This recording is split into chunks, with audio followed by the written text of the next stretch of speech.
بات بہت ضروری ہے کرنا، کیونکہ ہمارے ہمسائے ملک میں کچھ ایسی ایکٹیویٹیز ہو رہی ہیں اس حوالے سے جس کو دیکھ کر مثالیں دی جا رہی ہیں۔ تو ملک بھر میں بھی 200 یونٹس استعمال کرنے والے صارفین پریشان تھے کہ شاید حکومت کی طرف سے اب جو سبسڈی دی جا رہی ہے اس کو بھی ختم کر دیا جائے گا اور QR کوڈ سکین کرنے کے بعد ڈیٹا لیک ہو جائے گا اور سبسڈی ختم ہو جائے گی۔ اس پر وفاقی وزیر توانائی اویس لغاری نے گزشتہ روز اسلام آباد میں پریس کانفرنس کی۔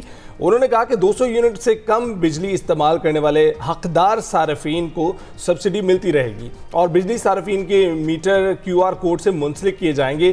QR کوڈ کی معلومات کی بنیاد پر سبسڈی کا فیصلہ کیا جائے گا۔ انہوں نے کیا آپ کو سنواتے ہیں۔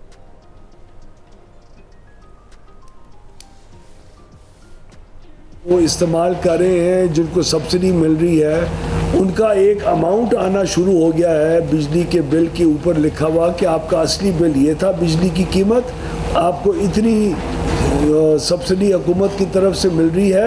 گزارش تمام کنزیومرز کو یہ ہے کہ QR کوڈ سے اپنے آپ کو منسلک ضرور، اپنے ID کارڈ کو جو آپ بل دینے والا ہے وہ اپنے اس میٹر کو ضرور منسلک کرا لیں، کیونکہ اگر وہ کوئی بھی رجسٹرڈ نہیں ہوگا تو وہ کسی بھی صورت میں شاید ہی سبسڈی کا مستحق نہ ہو۔ ہم نے جو نیٹ میٹرنگ کے اندر چینج کی، ہم نے نیپرا کو اپلیکیشن دی، جو انہوں نے 25 کلو واٹ سے نیچے والے کا اجازت اپنے پاس دی تھی، ہم نے اپلیکیشن ڈالی، اس کو ہم نے ریورس کروایا۔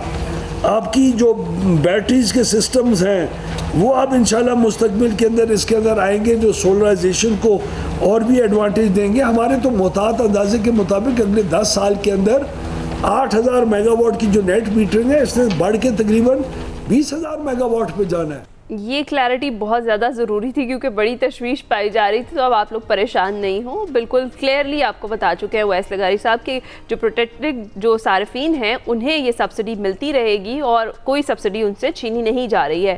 اچھا، ایک اور بھی بڑی انٹرسٹنگ سی چیز ہوئی۔ گزشتہ روز وزیر دفاع خواجہ آصف نے ایک ٹویٹ کیا اور وہ کیا لکھتے ہیں کہ میرے گھریلو ملازم کے گاؤں میں ٹرانسفارمر کل جل گیا۔ لیسکو کے ایک پرانے مہربان CEO کو فون کیا، کسی کو فون کریں اور مہربانی ذرا فرما دیں، تو ملازمین نے ٹرانسفارمر مرمت کر دیا اور 80,000 روپے لیے اور اس کو ریپیئر کیا۔ گاؤں والوں نے چندہ جمع کر کے جو لیسکو ملازمین آئے تھے ان کو وہ رقم ادا کر دی، رسید کسی نے نہیں دی۔ باقی آپ اندازہ لگا سکتے ہیں یہ حال ہے ایک سابق بجلی کا وزیر سفارشی ہو اور موجودہ کابینہ کا رکن بھی ہو، اس کی سفارش پر بھی واردات سے گریز نہیں کیا جاتا۔ عام صارف کا کیا حال ہوگا؟ لٹرلی ہم بھی یہی بات کر رہے ہیں کہ عام صارف کا کیا حال ہوگا جو خواجہ آصف صاحب نے سوال اٹھایا ہے۔ تو جناب، رقم کی جو باقاعدہ ادائیگی ہوئی ہے، لیسکو رسید سے انکاری ہے، وہ یہ بیان فرما رہے تھے۔ اس کے بعد پھر سوشل میڈیا پر بڑی بحث شروع ہوئی اس معاملے پر، پھر معاملہ فائنلی حکومتی سطح پر زیر غور آ گیا اور ذرائع کے مطابق وزیر توانائی اویس لغاری کے نوٹس لینے پر 3 اہلکاروں کو معطل کر دیا گیا۔ لیسکو حکام کا یہ کہنا ہے کہ معاملے کی انکوائری جاری ہے، ذمہ داران کے خلاف کارروائی عمل میں لائی جا رہی ہے۔ لیسکو رورل پتوکی نے جو سارا ملبہ ہے وہی ہوتا ہے، اینڈ پہ آ کر وہ جو ٹرانسفارمر میکینک ہے اس پر ڈال دیا اور پھر اس کے خلاف جو تھانہ صدر پتوکی ہے وہاں پر مقدمہ درج کر لیا گیا ہے۔